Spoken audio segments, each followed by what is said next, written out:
Mesdames, Messieurs, bonjour. Avant de donner la parole à notre conférencier, je me permets de vous rappeler, vous l'avez reçu, de vous rappeler donc les conférences que M. Francesco Zambon va donner à partir de cet après-midi à 17h30 dans cette même salle autour de l'odieuse obscurité poétique du Trobarclus à la poésie contemporaine. Il s'agit donc de 4 cours qui auront toujours lieu le jeudi, 2, 9 et 16 mars à la suite de cet après-midi, d'une certaine manière dans la continuité de l'enseignement que Michel Zinc a donné au Collège de France, et en même temps une ouverture sur le temps présent, surtout 19e et 20e siècle. Je viens maintenant à notre séminaire et je regrette que ma lenteur fait de sorte que le séminaire devance désormais mes cours. Et je me suis rendu compte que je n'aurais pas le temps de parler de quelque chose qui est certainement au cœur de l'invisible au XVIIIe siècle, et précisément la disparition dans toute l'Europe de la Compagnie de Jésus, qui précède la Révolution française et qui est l'acte suicidaire, si vous voulez, de l'Ancien Régime. C'est peut-être l'une des derniers moments d'un consensus européen par la négation. Tous les pays s'accordent pour supprimer la Compagnie de Jésus à partir de l'Empire portugais jusqu'à la papauté même entre 1763 et 1773. Alors, je cite ce cas, j'aurais bien voulu consacrer un cours entier, mais je n'aurai pas le temps, simplement parce que les auteurs dont Pierre Musitelli nous parlera ce matin sont liés à ce discours, sont ceux qui relatent le mieux cette aventure qui va au-delà même de l'Europe à cause évidemment de l'Empire portugais et espagnol. Et il faut déjà rappeler que les jésuites sont expulsés du Portugal sous l'accusation de soulever la révolte des colonies à partir de 1759. Ils sont bannis du royaume de France en 1763 avec un arrêté du Parlement de Paris de 1761 qui ordonne que les écrits de 23 jésuites, dont Bellarmine, Toledo et Lessius, soient bannis comme contraires à la morale et nuisibles à la jeunesse. Alors nous avons un exemple de contre-inquisition ou de contre-censure, comme si l'Europe ne savait pas modifier ses modèles. Certes, comme l'Espagne le dira un peu plus tard, avec l'abolition des jésuites en Espagne, bien, ce qui était l'alliance d'autrefois entre, je dirais, la royauté et l'autel, se dissout, et ça ouvre un champ très large après à la mise en cause. Dès qu'on a mis en cause un pilier, on mettra l'autre. Donc, évidemment, l'éducation des jésuites dans les collégiats qui avaient formé les élites d'Europe d'Ancien Régime se perd et ouvre le champ à ce qui sera après la longue aventure de la Révolution française. En venant donc à l'Italie, qui était contrôlée en partie par les Espagnols dans le sud, l'expulsion d'Espagne en 1767 ouvre le terrain à l'expulsion des petits royaumes qui étaient liés au système espagnol, notamment Naples, la Sicile et Palerme, toujours en 1767. 1767. De sorte que, en janvier 1768, une lettre très belle, je la cite d'abord en italien, de Pietro Verri à son frère Alessandro, Sandrino, comme il l'appelle dans cette lettre, fait état de cette disparition, et c'est là que nous trouvons pour la première fois l'application aux jésuites de ce caractère invisible. Les affaires avancent rapidement et tous ces courtisans et gens de curie qui estiment leur existence très importante pour l'univers entier à cause de l'adage urbi et orbi, doivent maintenant désespérer ou devenir fous. À Rome, on n'a pas compris que ce sont les philosophes qui dominent l'opinion publique et qu'il était opportun de les caresser, de les gagner à sa propre cause et non de les persécuter et de les déclarer ennemis de la pensée. Maintenant, et finalement, une armée invisible arrive et détruit cette vieille dame des peuples, et ceux qui la conduisent sont en origine quelques hommes d'esprit, pauvres, sans armes, et maîtres seulement de leur tête et de quelques feuilles de papier.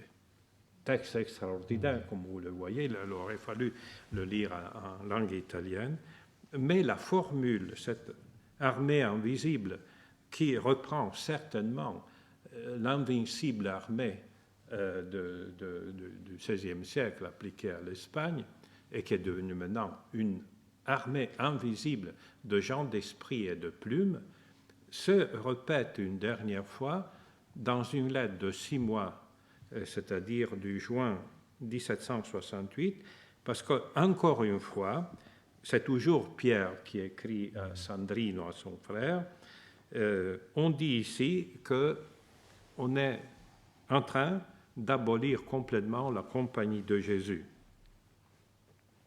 Mais on prétend aussi que les jésuites disposent d'une bulla, c'est-à-dire d'un arrêté du pape, au nom de laquelle on déclare préalablement que l'abolition n'a pas de valeur, qu'elle n'est pas légitime et que la société, c'est-à-dire la Compagnie de Jésus, devra exister cachée à cause de la misère de ces temps. Point. Mais cette ruse est misérable et elle n'empêchera pas la disparition d'un corps qui est rendu invisible et d'aucune valeur dans l'opinion publique. Miserabile astuzia che non impedirà l'estinzione d'un corpo reso invisibile e di nessun credito nell'opinione pubblica. Vous voyez que ce terme invisible, appliqué à la Compagnie de Jésus, se répète une deuxième fois dans cette correspondance entre les deux frères Verri. Les frères Verri appartiennent à la fine pointe des Lumières en Italie. Leur grand correspondant et ami est Cesare Beccaria, qui établira le premier la fin de la peine de mort comme remède inutile et même cruel et barbare, alors que la société doit se prodiguer à rétablir les coupables au sein du consortium humain. Alors, voyez, je présente mes excuses, j'aurais bien voulu consacrer un cours entier à cette conscience de quelque chose qui devient invisible. Je sais qu'il y a eu des films, il faudrait du reste les retrouver, sur ces naufrages de bateaux des jésuites rentrant, par exemple, de l'Amérique latine. Il y a toute une épopée aujourd'hui oubliée de cette disparition et de cette conscience de l'invisible. Du reste, quand les jésuites seront rétablis en 1814, il y aura le 90% de la compagnie avait réellement disparu. Et il y a une espèce de nouvelle fondation qui se fait à cette époque-là. Bon, mais je vais terminer si vous voulez, ce corollaire à un cours invisible.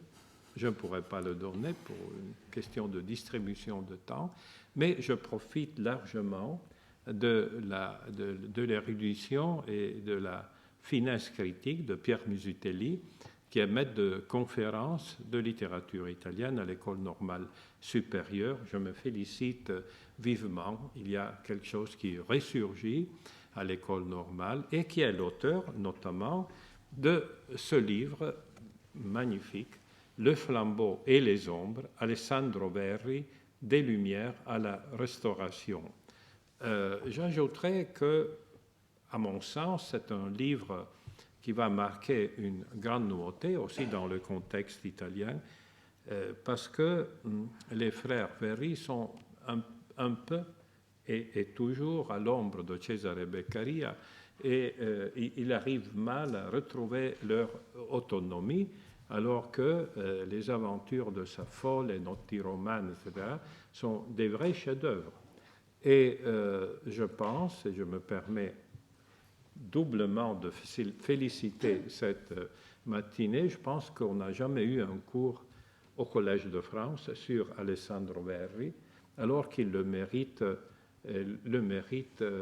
depuis des siècles. Donc, je tiens à remercier infiniment Pierre Musutelli pour cette opportunité qu'il nous offre, le féliciter pour son livre qui vient de paraître et espérer que cette union de lumière et de bonheur que le XVIIIe siècle a fait rayonner, pensons notamment à cette union profonde de transparence et de eurythmie chez Mozart, puisse toujours avoir sa résonance au collège. Et je vous remercie beaucoup d'avoir accepté cette invitation. Je vous donne la parole.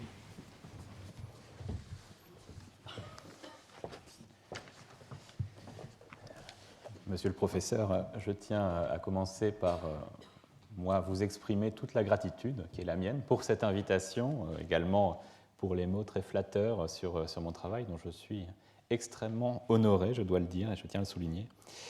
Alors, vous parliez de lumière, de bonheur, comme composante d'un XVIIIe siècle italien. Nous allons voir qu'à cette lumière et à ce bonheur se mêlent des ombres, et c'est précisément l'occasion que j'ai saisie aujourd'hui, celle de parler à votre séminaire sur l'envers du visible, sur l'obscur, eh bien pour m'interroger sur la relation qu'entretiennent dans les principaux romans d'Alessandro Verri, donc les aventures de Sappho et les nuits romaines, eh bien l'ombre et la lumière. Alors pour commencer, on va prendre un petit peu de recul et revenir à la lumière avant d'aborder l'ombre. En conclusion de son essai sur l'invention de la liberté, Jean Starobinski a adjoint une courte postface intitulée « Le plaisir de voir », dans laquelle il rappelle que le XVIIIe siècle est un siècle épris de lumière, de netteté, de clarté, d'une raison dont les opérations paraissent étroitement apparentées à celles du regard.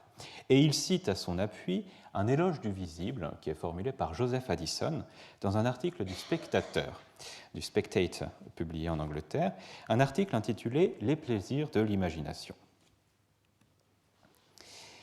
La vue est le plus parfait et le plus agréable de tous nos sens. La vue peut être considérée comme une espèce de toucher plus délicat et plus étendu, qui se répand sur une infinité de corps, embrasse les plus vastes figures et atteint à quelques parties les plus éloignées de l'univers.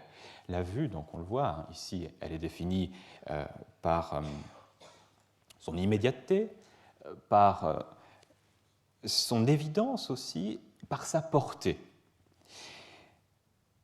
Ce caractère, donc, à la fois probatoire, on va dire, du visible et évocateur, il dit, Addison, il n'y a qu'à ouvrir les yeux et la scène paraît. Eh bien, ce caractère probatoire du visible, on va le retrouver mis en pratique par les éditeurs de l'encyclopédie qui ont adjoint, vous le savez, aux 17 tomes de textes, 11 volumes de planches, où les objets, les corps, les outils aussi, dessinés sous différents angles, d'abord dans leur environnement, puis ensuite extraits de leur environnement, extraits de leur décor, sont représentés sur fond blanc avec un dessin au trait qui se trouve très légèrement ombré parfois, mais toujours dégagé, clair, en tout cas parfaitement ciselé sous l'œil du lecteur scrutateur. Dans cette démarche éditoriale, on voit un réel qui est, pour ainsi dire, anatomisé et qui a gagné en lisibilité et en transparence. Cet éloge de la vue qui, comme dit encore Starobinski, nous transporte au loin dans un mouvement de conquête, cette expansion du règne du visible, donc, et de la lumière structure l'ensemble du discours préliminaire des éditeurs de l'encyclopédie, de Diderot et d'Alembert. Ils y esquissent les étapes progressives d'un mouvement d'illumination du monde grâce au progrès des sciences et des arts. Ce mouvement part de Bacon, qui est né, disent-ils, dans le sein de la nuit la plus profonde. Il passe ensuite par Galilée, qui a, je cite encore, pour ainsi dire, levé un coin du voile qui nous cachait la vérité, jusqu'à Newton, défini créateur d'une optique toute nouvelle qui fit connaître la lumière aux hommes en la décomposant. Cet éloge du regard, qui déchiffre, qui comprend, qui reconstruit, qui perce le mystère de la forme cachée, pour la restituer à sa visibilité pleine et entière, à son intégrité, en quelque sorte originelle, eh bien, semble trouver un débouché naturel dans le domaine des arts néoclassiques.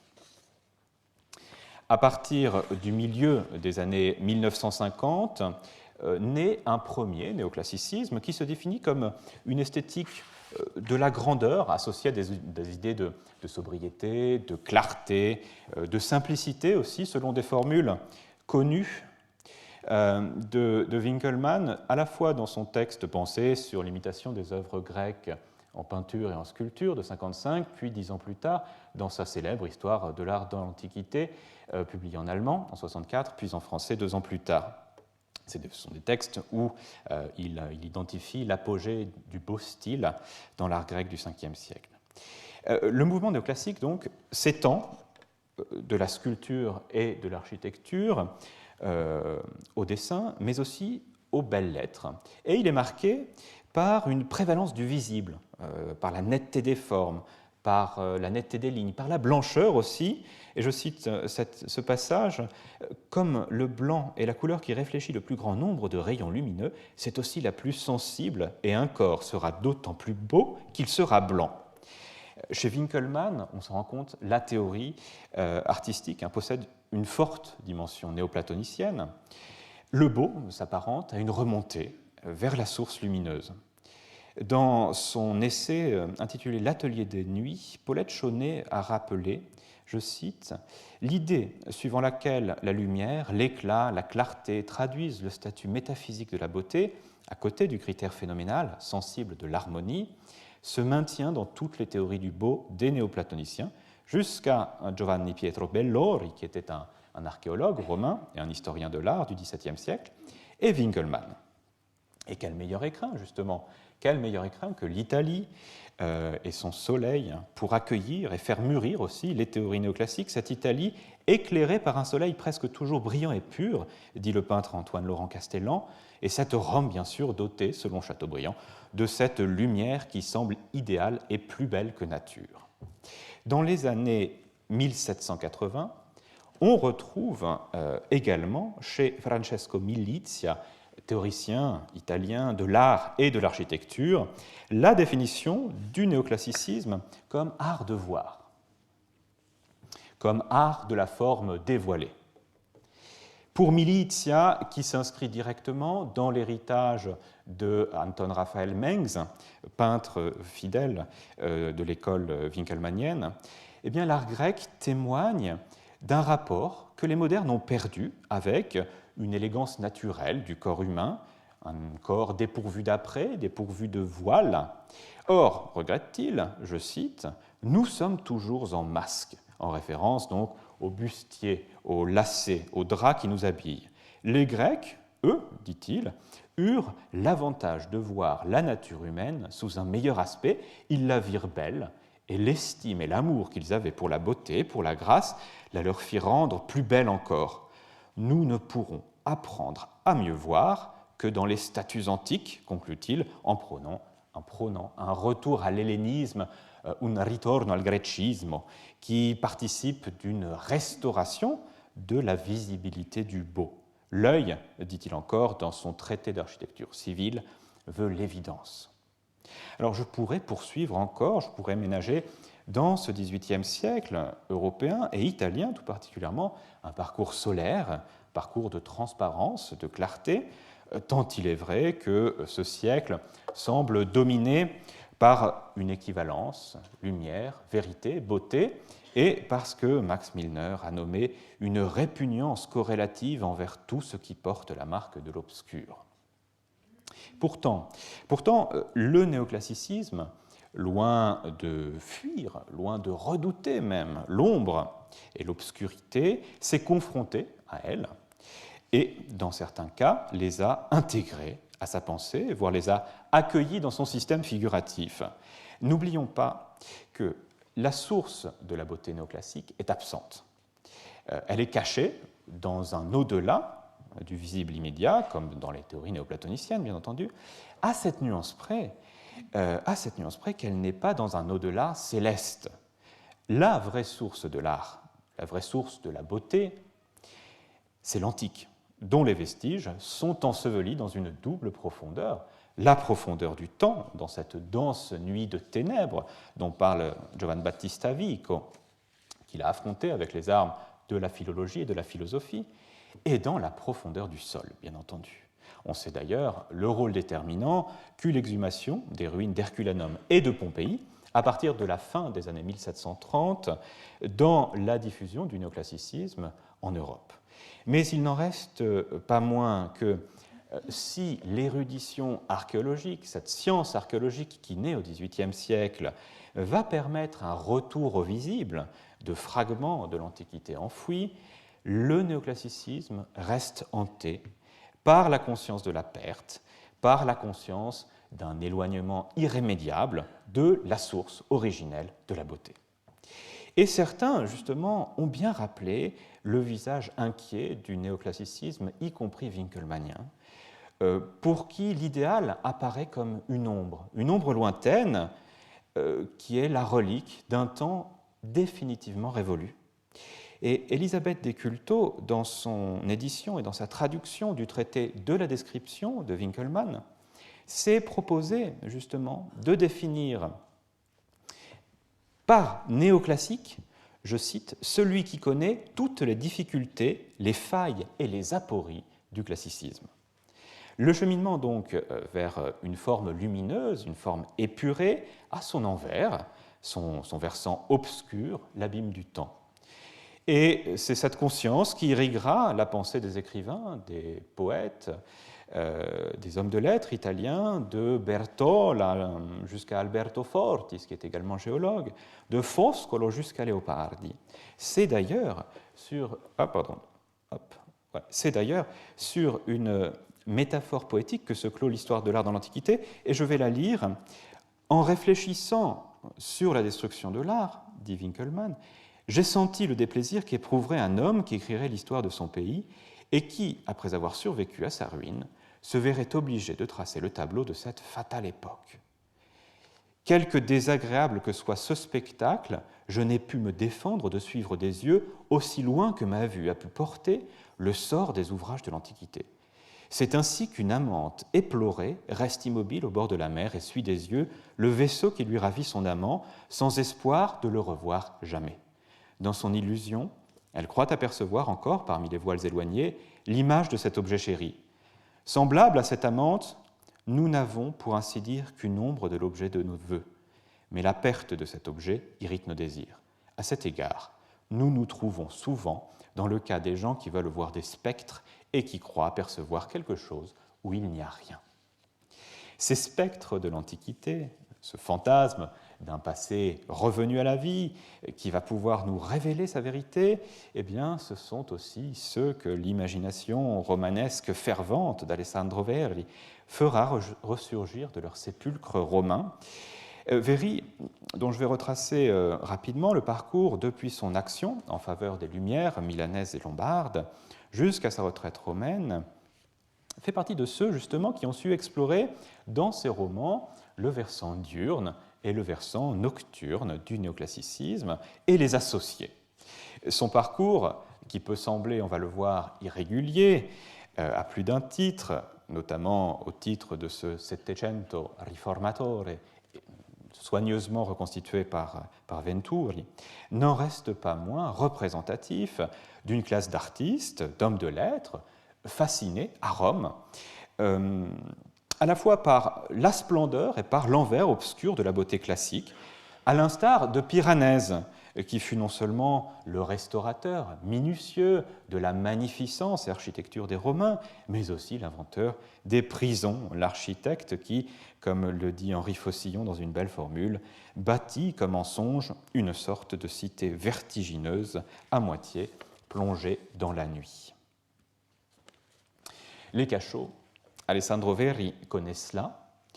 Jeune diplômé de droit à Milan, au début des années 1760, il commence sa carrière en plaidant des grâces et des réductions de peine pour des prisonniers indigents jetés dans les geôles de la Malastale, l'une des plus anciennes prisons de Milan. Dans la foulée, il conseille également Cesare Beccaria durant la rédaction du traité des délits et des peines, paru en 1764. Et en ces mêmes années, il est, après son frère Pietro Verri, qui est, je le rappelle encore une fois, une très grande figure du réformisme politique en Lombardie sous la domination des Habsbourg des années 1760 jusqu'aux années 1790, eh bien, Alessandro Verri fut, après son frère, le contributeur le plus actif du périodique éclairé Il Caffè, partiellement traduit en français aujourd'hui. Mais déjà, dans certains de ses articles, son optimisme, ses convictions progressistes montrent des failles. Deux exemples, dans un texte intitulé « La vertu sociale », il met en scène un sage qui confie à son disciple « Je me propose d'éteindre en toi les périlleux enthousiasmes de ton cœur trop grand et trop vertueux pour vivre au milieu de la corruption. » Et dans un autre extraordinaire qu'il nomme « Petit commentaire d'un galant homme de mauvaise humeur et qui a raison », il se lance dans une philippique absolument terrible contre les prétendus progrès de la raison dont son frère fut le porte-voix sa vie durant. Il écrit « Qu'elle se taise un instant, la raison, et voici revenu le règne de l'opinion. Adieu, genre humain, tu retournes à tes délires, et au revoir, nous nous reverrons quand tu te réveilleras. » Dans ces mêmes années, 1766, il est mandaté par Pietro pour accompagner Cesare Beccaria dans les salons des encyclopédistes parisiens, auprès de qui le traité des délits et des peines, à peine traduit par l'abbé Morlet en 1966, rencontrait un succès absolument considérable, mais le projet de voyage se délite en cours de route. Beccaria se révèle un homme timide, troublé, inquiet, il souffre du mal du pays, il a laissé loin de lui sa jeune épouse, et il finit par écourter de façon assez abrupte son séjour auprès des encyclopédistes parisiens et laisse son compagnon de route seul à Paris. Celui-ci, donc Alessandro, poursuit son chemin vers Londres, mais il est encore très jeune. Il faut rappeler qu'à cette époque, il a 25 ans. Il est censé, désormais seul, mettre en place des réseaux de correspondance. Il y parvient relativement. Il s'attire la sympathie de d'Holbach, de Condorcet, de Sterne aussi à Londres. Et il est censé ensuite poursuivre sa route jusqu'à Vienne où, fort de sa formation juridique, il doit briguer un poste auprès de l'administration des Habsbourg. En réalité, rien de tout cela ne se passe comme prévu. Il va décider, au retour de Londres, d'écourter à son tour son séjour à Paris. Il va redescendre vers la Toscane, où il doit s'occuper de l'édition d'un de ses livres qu'il ne publiera jamais. Et il arrive à Rome, qui est dans l'idée qu'en avaient les membres de cette académie des coups de poing, dont faisaient partie les frères Véry et Beccaria, qui est un territoire obscur, éloigné de tout, une périphérie, moquée, brocardée, qui représente un petit peu tout ce contre quoi se battent les publicistes milanais de l'Académie des coups de poing, une ville sclérosée et, dit-on, sans sociabilité. Mais là, c'est le coup de foudre. Il va passer sa vie auprès de la marquise Boccapadulli, qui va l'entretenir, et il va profiter en même temps des subsides de son frère. Et que fait-il à cet endroit? Eh bien, il se lance dans une série d'expérimentations littéraires. Il traduit Alexander Pope, l'épître d'Héloïsa Abélard, puis Shakespeare, c'est l'un des premiers en Italie à le faire, Othello, puis Hamlet. Il ne les publie pas néanmoins. En 71, il traduit l'Iliade avant Cesarotti, avant Monti, avant Foscolo. Il compose quelques tragédies avant Alfieri, mais il renonce à en publier plus que 2, car il reconnaît le talent du dramaturge d'Asti. Et c'est finalement avec le roman, qui est un genre mineur, faut-il le rappeler, dans la péninsule, qu'il trouve son terrain de prédilection, et plus précisément avec le roman archéologique. Le premier, Le Avventure di Saffo, poetessa di Mytilène, les aventures de Sappho, poétesse de Mytilène, relatent l'amour tragique de Phan et de Sappho à partir du texte d'Ovide dans les Héroïdes. Le second s'intitule Les Nuits romaines, au tombeau des Scipions, et il est publié en 2 volumes, en 1792 et en 1804. Alors, ce roman met en scène des entretiens nocturnes entre un jeune voyageur, visiteur, venu de Milan et descendu dans le tréfonds des tombeaux des Scipions sur la voie Appia, avec les ombres des grands hommes de l'Antiquité. Ces 2 romans remportent en Europe un succès considérable. En particulier le second, qui a été réédité 32 fois du vivant de l'auteur et traduit en 8 langues, dont français, anglais, allemand et hollandais. Les dernières années de sa vie sont marquées par un repli très appuyé du côté des anti-Lumières. Elles sont marquées par sa détestation de la Révolution française et de sa créature Bonaparte, au point qu'en 1816, Stendhal dit de lui dans Rome, Naples et Florence « Alexandre Véry vit encore à Rome, mais ce n'est qu'un ultra qui exècre Napoléon, et au fond, on doit bien admettre qu'il n'a pas tout à fait tort. Dans ces 2 dernières très longues chroniques historiques, dont la vitupération anti-jacobine rappelle Joseph de Maistre, Véry laisse éclater sa perplexité et son doute. À présent, je cite, je l'avoue, ni l'histoire, ni l'expérience, ni ma raison ne trouvent l'issue de ce labyrinthe dans lequel je suis perdu. Je ne comprends rien au temps à venir, tout comme je comprends bien peu le présent. L'intelligibilité, la connaissance lui font défaut. Au seuil de son existence, on peut dire que Véry est devenu un poète de l'ombre, un peintre surtout de la nuit révolutionnaire qui s'est abattu sur l'humanité.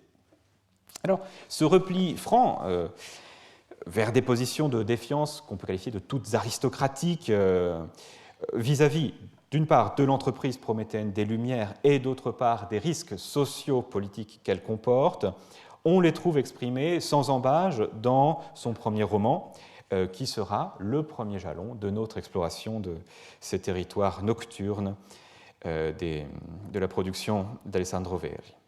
Les Avventure di Saffo, donc 1781.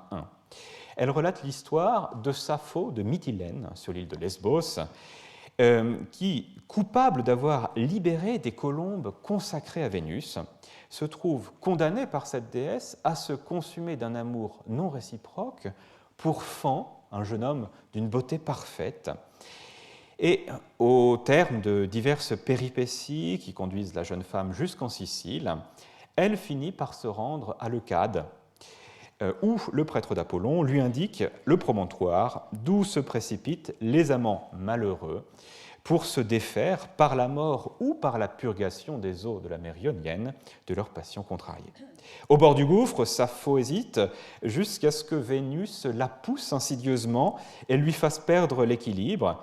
Alors on peut dire que le charme du roman tient à la façon dont Véry joue assez brillamment, il faut le dire, avec les codes de l'esthétique néoclassique. Il fait se rencontrer et s'affronter deux mondes, le monde de la grâce classique, qui est incarné par Fan et par sa promise, la belle Cléonice, et le sublime ténébreux de Sappho, qui, elle, en est exclue de ce monde et se trouve donc vouée à la souffrance, à la solitude et à l'exil. L'auteur connaissait les travaux de Winckelmann, qu'il jugeait d'ailleurs remarquables, je cite ici sa correspondance avec Pietro. Le nom de l'historien allemand apparaît dans leur Carteggio en juillet 68, soit un mois après l'assassinat de l'historien de l'art allemand à Trieste.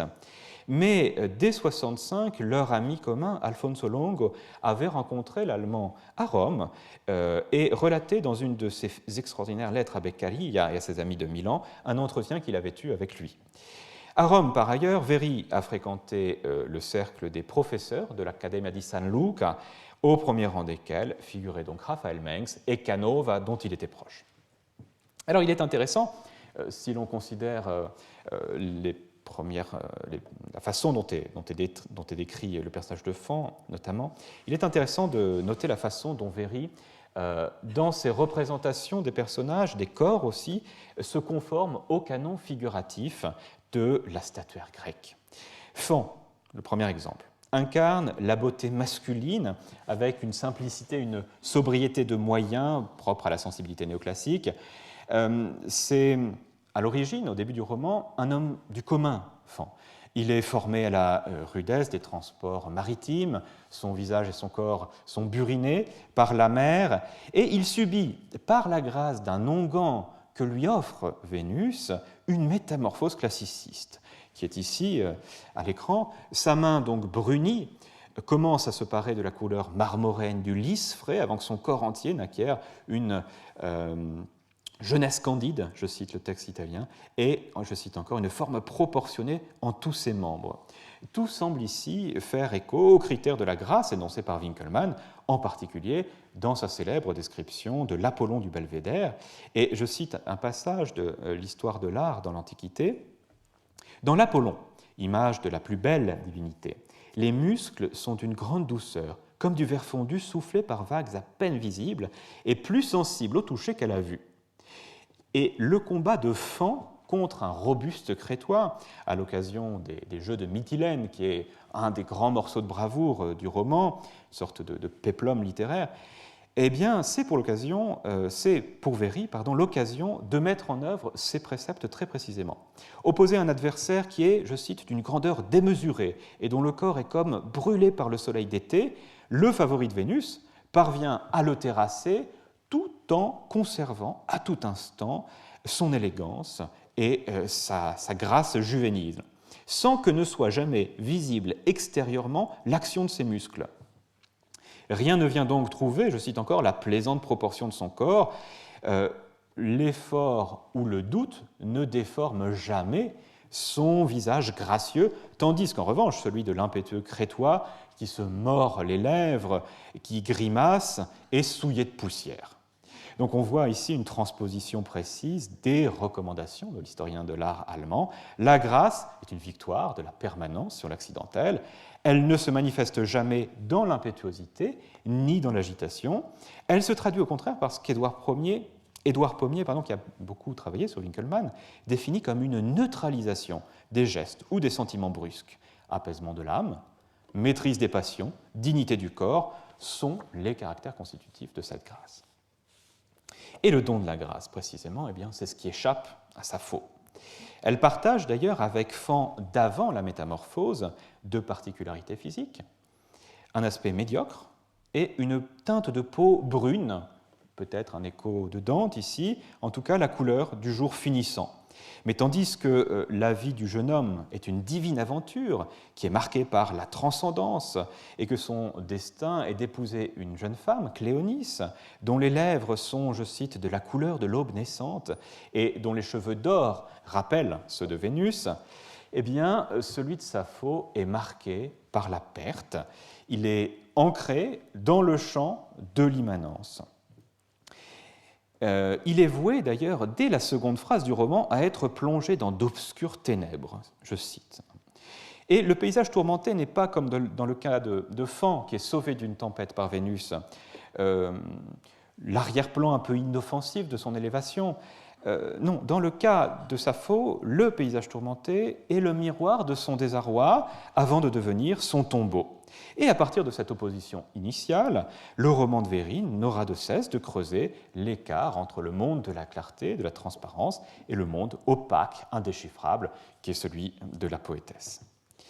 Mais plus encore que le paysage, Véry scrute en Sappho ce que Michel Gillot et Jean Sgard, dans un article de 1975, ont nommé les obscurités de la vie affective. Alors, au XVIIIe siècle, vous le savez, notamment à partir de Prévost, de Crébillon, tout ce qui est mystère ou arcane du cœur font leur entrée sur la scène romanesque, et on s'intéresse à ce que les sentiments peuvent avoir d'excessif ou d'inexprimable. Gillot et Sgard ont mené une enquête lexicale, avec les outils de l'époque, sur un vaste corpus de romans français, et il conclut « L'existence pure compte plus que la connaissance de soi, l'inexprimable et le style est le signe prestigieux de l'authenticité. » Et le cadre nocturne, la clarté lunaire, sont souvent propices d'ailleurs à cette plongée inquiète et introspective. Ainsi, tandis que Sappho fuit ce qu'elle appelle la luce infausta, la lumière funeste du jour, révélatrice de l'origine de ces mots, au cours d'une nuit sans sommeil, eh bien, elle va trouver sa consolation sous la clarté de la lune. Je cite l'un des extraits qui sont affichés. « Sappho contemplait l'astre mélancolique des nuits, déjà arrivé au milieu de son cours.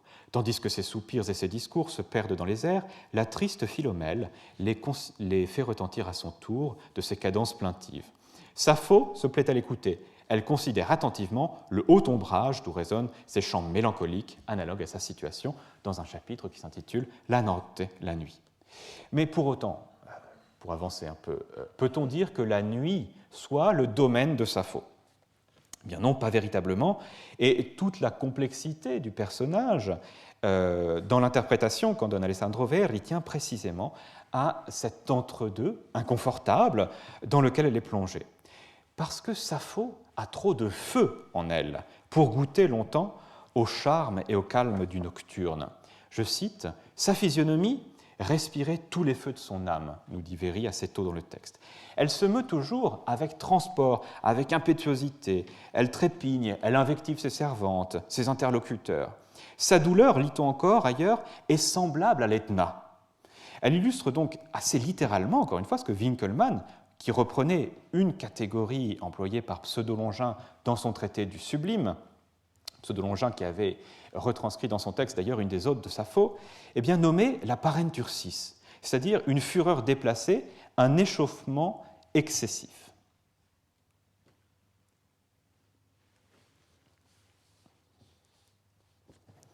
Un échauffement qui, pour reprendre un mot de Winckelmann, obscurcit la grâce. Alors je cite ce qui se trouve en haut du tableau. Toute action ou pose des statues grecques qui, au lieu d'être représentées avec ce caractère de sagesse, l'étaient avec trop de feu et d'impétuosité, péchait par ce que les artistes antiques nommaient parentursis. Plus la station du corps est calme, plus elle est apte à manifester le vrai caractère de l'âme. Dans toutes les poses qui s'éloignent trop de la quiétude, l'âme n'est pas dans l'état qui lui est le plus propre, elle se trouve dans un état de violence et de contrainte. L'âme n'est grande et noble que dans l'unité et la paix. Or, l'unité et la paix sont précisément ces éléments qui manquent à Sappho. L'insatisfaction de son désir, un amour impossible pour Fan, la projette comme hors d'elle-même dans une quête d'assouvissement irréalisable. Et seule la mort du haut du promontoire de Leucade va pouvoir résoudre cette tension. Face à elle, en revanche, se dresse une autre figure. Une autre grande figure du roman qui a su faire de l'ombre son élément, qui a su faire de la nuit un havre. Il s'agit d'Eutychius, Eutychio en italien, qui recueille Sappho dans sa villa sicilienne lors d'un épisode central. Après plusieurs années d'engagement, apprend-on, en engagement politique et civil à Athènes, cet homme sage, nous dit Véry, est venu ensevelir sa vie au sein d'une heureuse solitude à l'ombre de l'Etna. Il a abandonné le combat pour la formation de l'opinion publique, puisqu'il faut bien y lire un double de l'auteur, et désormais il met en garde contre les mots causés par les philosophes et leur babil confus d'oiseaux inquiets. Au cours d'un repas, à la question de savoir, je cite, s'il faut entretenir le peuple dans des erreurs grossières, Eutychius répond en prenant l'exemple de l'Etna précisément. À quoi bon, dit-il, éclairer le peuple sur la nature des phénomènes volcaniques et le détromper de son opinion ancienne, selon laquelle les soubresauts du sol sont liés au mouvement du titan Encelade qui est emprisonné sous le volcan. À quoi bon cela si cela affranchit la plèbe de sa crainte des dieux? Parce que mythe, religion, révérence des puissances occultes apparaissent, pour cet homme sage, comme des facteurs de subjugation nécessaires, dit-il encore, pour contenir la propension de la multitude à la licence des vices. Et il ajoute à ses hôtes, et il faut bien y retrouver une critique du matérialisme, de l'athéisme, du radicalisme politique qui avait tant choqué Alessandro Véry au cours de ses conversations avec d'Holbach notamment, il ajoute à ses hôtes « Peut-être le mépris des dieux induira-t-il la plèbe à raisonner avec sagacité sur l'origine de la propriété des biens, et, les trouvant mal distribués, à me priver par cette déplaisante philosophie de ces substances que j'ai plaisir à partager aujourd'hui avec vous. » Ce qui s'impose au terme de son raisonnement, c'est la nécessité du silence, la nécessité de la retraite, du voile imposé aux regards indiscrets de l'investigateur et du scrutateur, car, dit-il encore, la philosophie a les ailes d'Icare qui fondent lorsqu'elle s'approche trop près du soleil. On voit ici une toute autre relation entre la lumière et l'ombre se tisser au cours de cet entretien. La chute d'Icare atteste les dangers d'une curiosité audacieuse, tout comme le supplice de Prométhée punit le don du feu. Or, le message dont est porteur Eutychius, c'est l'inverse du sapere aude. La volonté de savoir empêche l'homme de trouver dans l'ombre la paix et la résignation qui sont nécessaires à son salut, à son bonheur. La stupidité aussi a ses douceurs, nous dit Eutychian, non moins que les raisonnements les plus sublimes. Et il finit par inviter la poétesse à reconnaître le caractère insondable, indéchiffrable de la nature, dont notre esprit, toujours obtus, sempre ottuso, dit-il, est incapable de pénétrer les arcanes, gli arcani. Cet éloge de l'ombre est une leçon pour Sappho, qui s'efforce, elle, au contraire, de déchirer le voile, de comprendre les raisons des dieux, de dépasser sa condition. Et elle possède d'ailleurs en cela une dimension titanesque, Sappho. Non, lui dit Eutyche, il convient de se plier aux lois du règne invisible des dieux sous peine de subir leur courroux et leur vengeance. L'entretien de la poétesse et du sage culmine en une page où ce dernier lui expose une vérité glaçante, la seule qui vaille, la seule qui compte, celle de la labilité des destins humains, celle de la nuit éternelle, du cosmos, en une page dont les accents annoncent déjà le Leopardi du Cantico del Gallo Silvestre. Au terme de sa conversation nocturne, Eutychius montre à la jeune femme la voûte étoilée et l'invite à contempler, je cite, « cet espace constellé d'astres infinis, au milieu desquels, non pas Syracuse, mais notre terre entière est un atome de fange. » 3 ans après la publication des Aventures de Sappho, en 1784, un peintre irlandais, le peintre Henry Tresham, qui a été actif à Rome de 1775 à 1789, publia 18 aquatintes, qui sont donc une catégorie d'eau forte, inspirées par les principales scènes du roman d'Alessandro Véry. Alors, Tresham, c'est assez intéressant de le souligner, appartient au cercle du Suisse Henri Fuseli, qui avait donc autour de lui un petit cénacle. Et Tresham était également lié, outre à Alessandro Véry, à 2 autres artistes à la mode à cette époque, un grand et un peu plus obscur, Antonio Canova, le grand Canova, qui sculpta lui-même un buste de la poétesse et qui fit sculpter dans son atelier un buste d'Alessandro Veri, et le peintre écossais Hugh Douglas Hamilton. Et je vous propose ici d'ailleurs un tableau de ce dernier, de Hamilton, qui représente justement Antonio Canova dans son atelier avec Henry Tresham, qui contemple, méditatif, Tresham est le personnage sur la droite, qui contemple le modèle de plâtre du groupe Amour et Psyché de Canova. Alors, au-delà de leur valeur documentaire, les illustrations de Tresham sont le fait d'un peintre bien intégré dans les milieux des artistes romains, mais mineurs, il faut bien l'admettre. Et ces illustrations présentent l'intérêt d'unir dans des petites vignettes néoclassiques dont je vais vous montrer deux exemples les principaux aspects du clair-obscur vérien, la grâce aérienne et solaire de Fan et l'ombre, où se meut Sappho, toujours environnée d'arcanes intérieurs et extérieurs. Alors la symbolique du premier dessin à gauche est assez évidente. Du côté sombre des diagonales plongeantes, on voit ici Sappho représentée appuyée ou peut-être se cachant derrière sa servante Rhodope. Et de l'autre côté, en revanche, une diagonale ascendante qui culmine avec la figure à peine esquissée de Vénus que contemple Fan.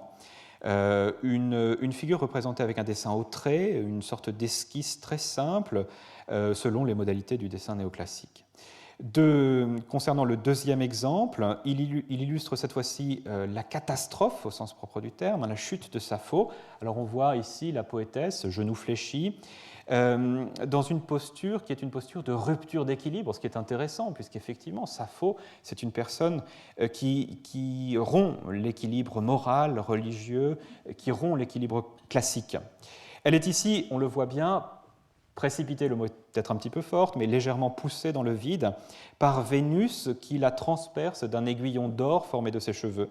Et ce qui est intéressant, c'est le petit angelot qui se trouve au pied de la poétesse, qui se cache le regard et qui retourne vers le bas une torche prête à s'éteindre selon l'iconographie traditionnelle des monuments funéraires antiques. On a ici, vous l'aurez compris, l'inverse d'une apothéose. D'ailleurs, les cieux sont noirs, le promontoire est noir, et la seule partie éclairée, eh bien, c'est la partie du bas. Alors, la revalorisation de l'ombre et du nocturne, bien au-delà du cas de notre seul romancier, bien entendu, est une question, je vous le disais, que se posent de nombreux artistes et hommes de lettres de la mouvance néoclassique, pour qui l'obscurité, loin d'être univoquement ressentie comme une négation de la forme pleine et belle, est également dotée d'une fonction importante, une fonction matricielle. Et partons justement d'un événement important qui se produit à Rome au printemps 1780. Cet événement, c'est la redécouverte, sur les bas-côtés de la voie appienne, des vestiges du mausolée des Scipions. Dès que l'entrée des souterrains fut dégagée, Véry, qui documente dans ses lettres cette découverte, et justement aussi l'exploration de ces souterrains, eh bien, se rend à plusieurs reprises en compagnie d'artistes et d'amateurs éclairés, et il écrit à son frère en avril 1782 « Je suis descendu pour la deuxième fois dans le tombeau des Scipions que l'on découvre peu à peu. Ils sont situés sous une petite maison de viticulteur, près de l'ancienne voie appienne, à l'extérieur de la porte Capenne, où, d'après Cicéron, dans les Tusculanes, se trouvaient les tombeaux des Metelli, des Servili et des Scipions. Le sénateur Quirini de Venise a emporté le crâne d'un des Scipions. Monsieur Dutens a volé, qui était un peintre, un archéologue anglais, a volé une de leurs dents. Pour ma part, j'ai subtilisé l'os sacré de je ne sais trop quel Scipion, puisque les excavateurs ont mélangé leurs précieuses reliques, aujourd'hui toutes dispersées à cause de ces maraudes d'Antiquité. Mais leur nom et leur gloire ne seront jamais usurpés. Je suis, avec mes compagnons antiquaires de passion, affligé parce que la chambre apostolique, qui fait faire ses fouilles à son compte, plutôt que de laisser les urnes à leur place et d'en étudier les inscriptions, les fait transporter au musée du Vatican pour les ouvrir et se soucie bien peu de conserver les dépouilles d'une si célèbre famille. Mais l'endroit est vraiment d'accès incommode puisqu'il faut y descendre comme dans une mine avec un flambeau, à pas prudent et la tête baissée. Comme la maison surplombe le tout, il faut soutenir les galeries par des étais, et les ouvriers n'y travaillent pas sans risque de voir quelque énorme roc leur tomber sur la tête. Quelques années plus tard, 10 ans plus tard, en 1792, en faisant aménager les caves de sa villa de la porte San Lorenzo, Saint-Laurent, à Rome, la marquise Margherita Boccapadulli, sa protectrice donc, met au jour une entrée vers une nécropole paléochrétienne, le genre de surprise qui n'arrive qu'à Rome. Il vaut mieux ne pas s'y aventurer, car on n'en trouverait pas l'issue, prévient Alessandro dans sa correspondance, parce qu'il faut quand même préciser qu'à cette époque, tous les méandres des galeries qui se répartissaient sur 5 niveaux n'avaient pas encore été cartographiés et n'avaient pas livré tous leurs secrets. Cela n'avait tout de même pas empêché le romancier de s'y rendre en compagnie de quelques téméraires, dont le prince Agostino Chigi. On voit dans ses lettres, la description extrêmement vivante qu'il en donne, se mêler à l'intérêt archéologique le frisson d'une exploration à la lueur des torches dans des lieux baignés d'une atmosphère funéraire. Je cite, « Imaginez un labyrinthe souterrain, immense et spacieux d'une hauteur d'un homme et demi et assez large pour en laisser passer 6 de front. Je me suis avancé jusqu'à 200 pas environ avec d'autres personnes.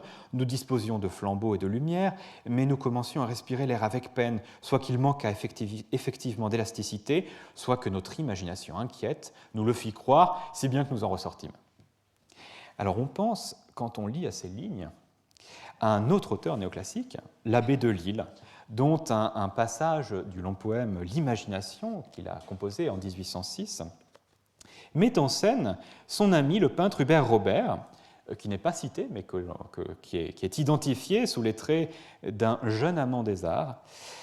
Le peintre donc qui, je cite, « brûlait de visiter cette demeure obscure, les catacombes de Rome ». Alors je vous en lis quelques vers. Un fil dans une main et dans l'autre un flambeau. Il entre. Il se confie à ces voûtes nombreuses qui croisent en tous sens leur route ténébreuse. Il aime à voir ce lieu, sa triste majesté, ce palais de la nuit, cette sombre cité, ces temples où le Christ vit ses premiers fidèles, et de ces grands tombeaux, les ombres éternelles. Premier émoi, soudain, le jeune homme laisse échapper sa cordelette, son fil d'Ariane, qui lui permettait de s'orienter dans l'obscurité. Dans les enfoncements de cette obscure enceinte, il trouve un vaste espace, effrayant labyrinthe d'où 20 chemins divers conduisent alentour. Et pour comble d'effroi, dans cette nuit funeste, du flambeau qui le guide, il voit périr le reste. Plus de cordelettes, plus de torches. Le voilà alors perdu dans les noirs dédales, dans la profonde horreur des ombres sépulcrales. Je poursuis la lecture. L'imagination des fantômes funèbres peuple leur solitude et remplit les ténèbres. L'infortuné déjà voit sans spectre hideux, le délire brûlant, le désespoir affreux, la mort. Puis il retrouve son fil, sa cordelette. Il part, il vole au lieu où la clarté l'appelle. Dieu, quel ravissement, quand il revoit les cieux qu'il croyait pour jamais éclipsés à ses yeux. Son cœur croit assister au premier jour du monde. C'est une allégorie que je trouve absolument saisissante, spectaculaire, du travail archéologique. Affronter l'ombre pour que renaisse, parce que c'est bien sur l'image d'une renaissance que se clôt cet extrait, l'Antiquité sortie des enfers, l'archéologie en quelque sorte, comme l'entreprise d'Orphée qui aurait réussi. Comme Delille, comme Véry avant lui, Piranèse et Hubert Robert contribuent à inventer et à diffuser une scénographie qui accorde une large place aux souterrains et aux voûtes obscures et effondrées des bâtiments anciens. La profondeur des grottes, la profondeur des catacombes stimule l'imagination poétique des artistes et des hommes de lettres néoclassiques. Elle mêle au frisson du péril que comporte ce retour vers l'ombre le plaisir de la découverte et le souvenir aussi de ces glorieuses exhumations que furent par exemple celles du groupe du Laocoon ou celles de l'Apollon du Belvédère au XVIe siècle. Hubert Robert, à qui a été consacrée une très belle exposition au Louvre au printemps dernier, a souvent travaillé dans ses toiles le motif de l'échelle ou de l'escalier, qui permet une circulation, un va-et-vient entre ciel et souterrain, entre extérieur et intérieur. Et vous voyez ici les personnages qui au centre du premier tableau et à droite du second, s'engouffre avec des échelles dans les entrailles de la Terre où on ressorte.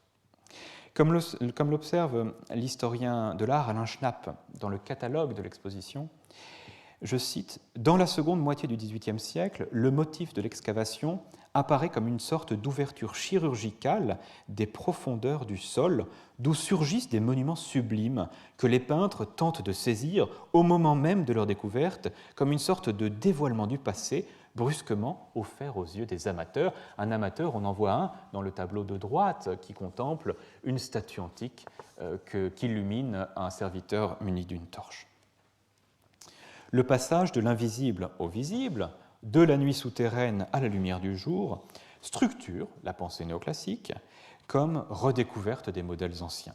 Mais pour cela, il faut que la lumière du flambeau déchire le voile, qu'elle illumine la nuit souterraine pour saisir ce savoir secret qui y est caché. L'agent de ce retour au visible, l'agent de cette remontée, c'est l'explorateur photophore, le porteur de torches qui perce les ténèbres. Et j'aimerais ici rappeler le rôle qu'a joué l'éclairage au flambeau et le cadre nocturne dans la quête esthétique des théoriciens et des amateurs de l'art de la fin du XVIIIe siècle, à Rome en particulier. Dès son arrivée à Rome en 1755, Winckelmann avait pris conscience de la nécessité de la contemplation directe, dit-il, des statues, pour bien les comprendre. L'historien avait eu recours à une citation de l'Évangile selon saint Jean, « Viens et vois », pour insister justement sur l'importance de ce qu'Édouard Pommier a défini comme une expérience concrète, presque charnelle, de l'objet artistique libéré des scories des commentaires traditionnels. L'influence de Winckelmann sur la critique d'art de la fin du siècle est double. D'une part, recentrer le regard sur l'objet en tant que tel, sur ses caractères physiques. D'autre part, mettre l'accent sur l'animation de l'objet. Sa description du torse de l'Apollon du Belvédère donne naissance à une nouvelle approche de l'exercice descriptif qui consiste justement à saisir le mouvement, l'animation qui parcourt le corps, la vie qui transparaît dans ses gestes. Et Winckelmann lui-même, qui servit de guide aux nobles visiteurs en qualité de surintendant des antiquités du Vatican, insistait sur la nécessité du transport d'imagination qui devait accompagner la vue, la contemplation des sculptures. Et dans les années 1780 justement, pour faciliter ce travail de l'imagination et pour faire surgir les détails et le travail de l'œuvre, il était devenu à la mode de visiter les galeries de sculptures italiennes de nuit à la lueur des flambeaux. La flamme nous force à imaginer, écrit Bachelard en introduction de sa rêverie sur la flamme d'une chandelle, la flamme détermine une accentuation du plaisir de voir, un au-delà du toujours vu, elle nous force à regarder. Et c'est exactement de cela qu'il s'agit ici.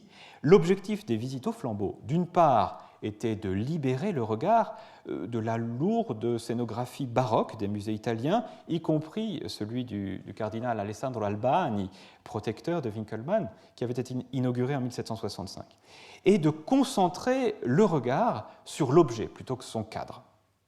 D'autre part, c'est de procurer l'impression que les statues bougeaient, car le reflet dansant des flammes donnait au marbre l'illusion de la vie.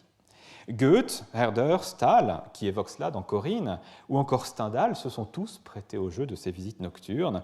L'antique, rendue au jour, était à nouveau plongée dans la nuit afin qu'une flamme en rehausse ses lignes et ses surfaces.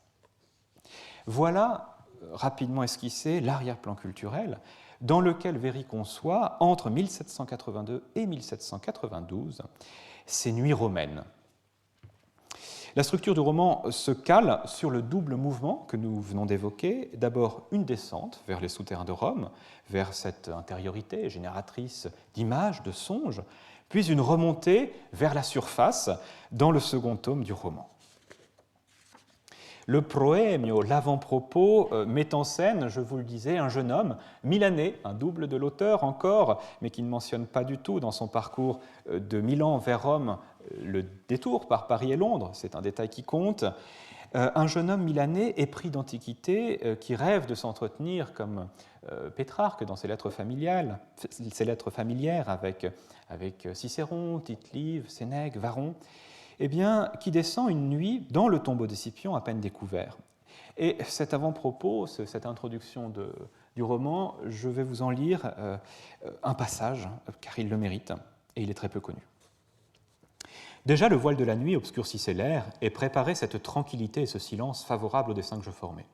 Une voûte souterraine, semblable à un repère de bêtes fauves, conduit au tombeau des Scipions dont l'aspect est tout à fait agreste.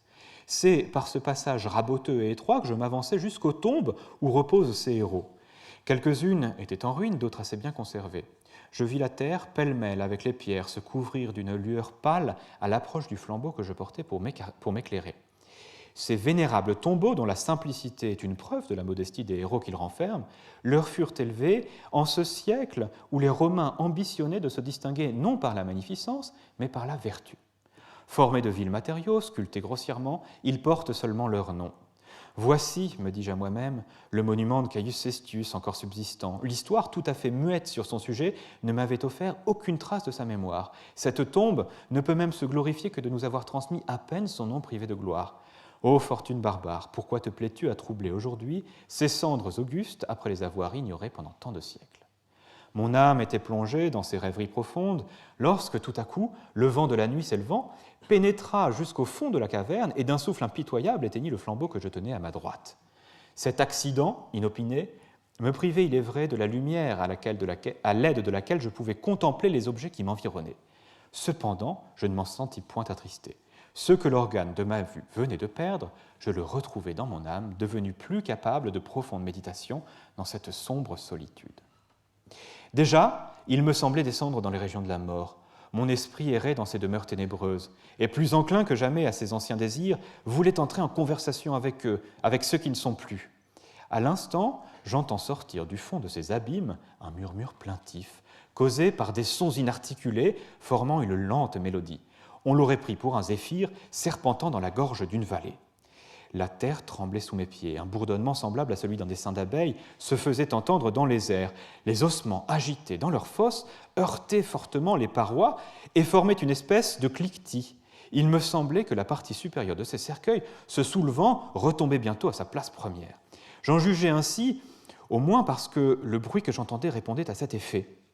Ce fut alors que mon courage fit place à une palpitation qui me rappela que j'étais encore homme, car je sentis courir dans tous mes membres un frémissement qui me glaça le sang dans les veines. Bientôt le calme se rétablit dans l'air et la terre s'affermit sous mes pieds. J'aperçus dans l'enceinte des tombeaux une lueur phosphorique, à la faveur de laquelle je pus découvrir quelques figures humaines qui s'avançaient lentement.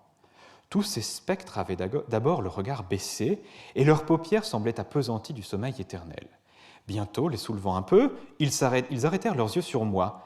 Ils étaient à peine sortis de leur premier moment de stupeur quand, dans le plus profond de cet antre, j'aperçus, au moyen de la lueur phosphorique, s'avancer vers moi avec un port majestueux, une de ces ombres semblables à nos anciens consuls et portant avec dignité la toge blanche. Il s'agit de Cicéron, qui va être, dans le cours du roman, l'une des principales figures des entretiens nocturnes. On saisit, à la lecture de ces premières pages du roman, dans la traduction française d'époque, eh bien, la dimension syncrétique de l'écriture d'Alessandro Verri, qui offre, à mon sens, une très belle synthèse culturelle des goûts et des motifs artistiques du siècle finissant. Le premier motif, c'est l'aventure archéologique, qui prend appui sur une thématique classique dont je vous parlais, celle du dialogue avec les morts, de la conversation avec les anciens que l'on retrouve dans les lettres familières de Pétrarque, qui sont mentionnées dans le texte, et une sorte de motif de la conversation avec les morts auquel l'imagination romanesque de Verri va donner une présence, une existence, une corporéité littérale. Cette suggestion, donc, est prise littéralement et provoque, de fait, un glissement du texte vers le genre fantastique, avec une scène d'effroi macabre, digne d'un roman gothique ou de la poésie sépulcrale anglo-saxonne. On pourrait d'ailleurs, à partir de ce point, penser que le roman va se développer aux antipodes du néoclassicisme, qui, s'était très précisément efforcé de chasser des tombeaux et des églises les squelettes cliquetants et les cadavres en putréfaction, propres au baroque aussi. C'est ce que nous dit Hugh Honor dans son petit texte très connu sur le néoclassicisme.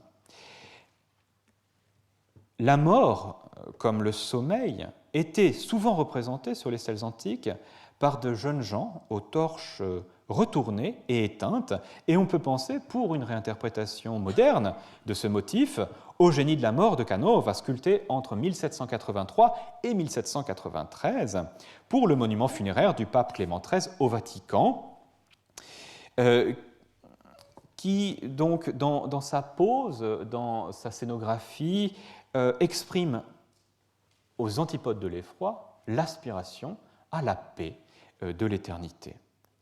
Je ne vois pas ce qui empêcherait nos artistes d'abandonner les hideux squelettes et à nouveau de se servir d'une meilleure image, observée d'ailleurs Lessing en ces mêmes années. Mais là où Véry se joue des attentes, c'est que l'imagerie gothique est vite congédiée, est vite balayée dans son texte. À part la mention du cliquetis des os, le narrateur ne parle jamais de squelettes pour désigner les morts. Il évoque des ombres. Ce mot « skia » en grec, nous rappelle Milner, était employé par Homère pour désigner une ombre diaphane, un être insaisissable et pourtant semi-matériel, forme sous laquelle les défunts se manifestaient aux vivants. Véry utilise également le mot « larva », larve dans l'ancien sens en français, qui est donc larva, le mot latin désignant l'esprit des morts, les lémures, dans la religion des anciens Romains, et que reprendra Foscolo dans I Sepolcri. Véry construit donc son introduction sépulcrale tout en respectant les prérequis du système figuratif du néoclassicisme qui associe le flambeau éteint, l'apaisement des silhouettes drapées en toge, femmes en pleurs qui cachent leur visage, hommes graves au port droit. Et c'est donc sans surprise le choix fait par les illustrateurs de l'édition romaine des Notti en 1804. Les auteurs de ces illustrations, il y en a 8, sont le peintre Felice Gianni et l'architecte et graveur néoclassique Giuseppe Camporesi, dont les noms figurent ici à l'écran. Camporesi, qui fut un proche collaborateur du peut-être plus connu Giuseppe Valadier, l'une des grandes figures de la culture architecturale de la Rome, notamment sous l'administration française, architecture officielle donc.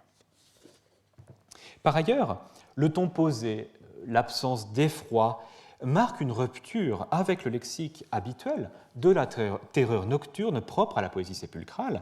Edmund Burke, vous le savez, dans ses recherches philosophiques sur l'origine de nos idées du sublime et du beau, qui dataient de 1757, avait fait des ténèbres, darkness, l'une des 4 general privations générales, qui fondent le caractère terrible d'une scène. Night adds to our dread, la nuit ajoute à notre crainte. Ainsi, le personnage Hubert Robert, dans l'anecdote relatée par Delille, qui serait une anecdote véridique, eh bien, avait fui la profonde horreur des ombres sépulcrales. Or, ici, ce n'est pas le cas. Alors, je remets cette phrase parce qu'elle est importante à l'écran. Je ne me sentis point attristé, ce que l'organe de ma vue venait de perdre, je le retrouvais dans mon âme, devenu plus capable de profonde méditation dans cette sombre solitude. La nuit, qui rend aveugle à tout ce qui pourrait solliciter le regard, apparaît ici, peut-être comme chez certains mystiques, comme une étape vers la révélation d'une autre vérité. Le narrateur évoque même les avantages que l'on pourrait tirer en termes de connaissances de la conversation avec les morts. Je vous cite une autre phrase. « Je considérais combien pourraient s'élever les connaissances humaines s'il était permis aux hommes excellents en chaque discipline de converser avec les morts. » À l'époque de l'encyclopédie, c'est tout de même assez curieux. C'est une sorte de fantasme passéiste, un fantasme passéiste d'un savoir qui serait constitué à reculons, à rebours, et qui s'offre, là encore, comme un contre-modèle à la démarche encyclopédique. L'extinction de la torche marque le passage symbolique et apaisé du règne des Lumières à celui de la nuit. Les Nuits romaines s'ouvrent ainsi, à travers cet avant-propos, sous les auspices d'un détachement heureux de la modernité philosophique et politique du siècle, pour une descente vers la caverne des ombres qui fait figure de refuge. Le règne de la mort devient, je cite, le lieu d'une nouvelle vie qui suscite la jouissance et l'euphorie.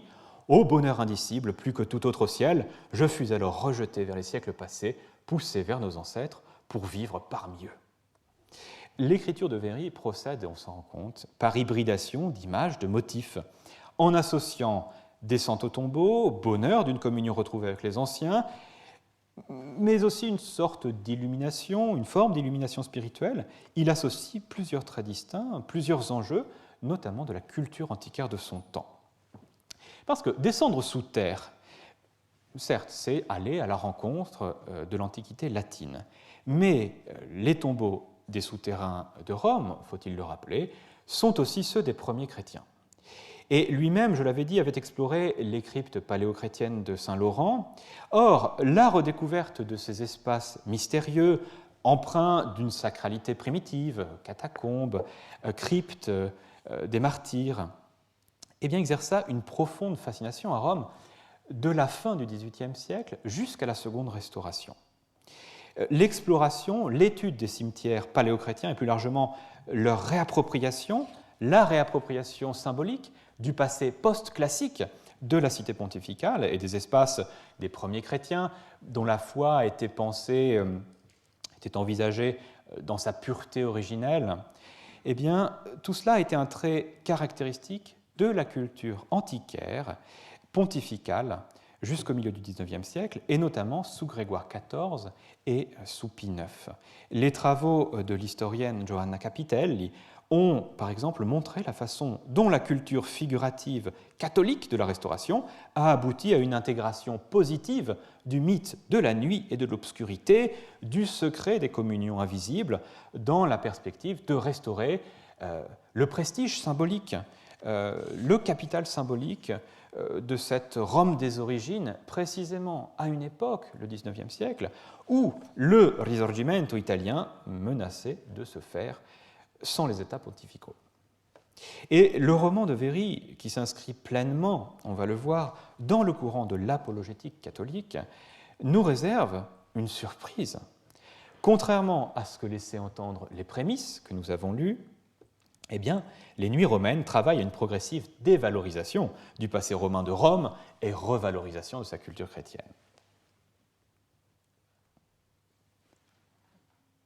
Au gré des longs entretiens avec les ombres et le narrateur, 3 nuits durant, sous terre, l'image de l'Antiquité romaine, proposée dans le premier volume des Nuits, n'en ressort pas grandie. Meurtre, violence, corruption forment la trame de l'histoire ancienne et les fondements de la puissance romaine. Les tout derniers mots de l'auteur sont les suivants. En résumant les discours que j'avais recueillis de la bouche de ces héros, sur ses mœurs, son gouvernement et ses lois, on en conclura que ce peuple eut plus de grandeur que de vertu, plus de gloire que de bonheur, qu'il fut oppresseur par principe, destructeur par caractère, étonnant par ses succès, qu'il allia tour à tour l'héroïsme à l'injustice, la générosité au forfait, l'élévation des sentiments à toutes les fureurs. C'est par là que le bruit de sa renommée retentit encore à nos oreilles et subjugue, malgré les voix des sages, l'opinion de la plupart des hommes. Pour moi, j'avoue que ces entretiens ont affaibli mon enthousiasme pour les Romains, et sans leur refuser le tribut d'admiration que mérite l'étendue de leur succès et le succès de leurs entreprises, je pense que la chute d'un empire dont l'ambition n'avait point de borne assura le repos des nations et fut un bienfait pour l'univers. Le texte italien ne parle pas de chute des Romains, il se félicite, c'est également à l'écran, que leur empire ait été vaincu enfin par le temps. Quel antiquaire se réjouirait de l'oblitération du passé ? On voit ici Véry procéder à rebours, sciemment à rebours, d'un certain néoclassicisme politique des années 1775-1780, pour qui le culte de l'Antiquité était devenu le langage de la laïcisation, du désenchantement et de la critique.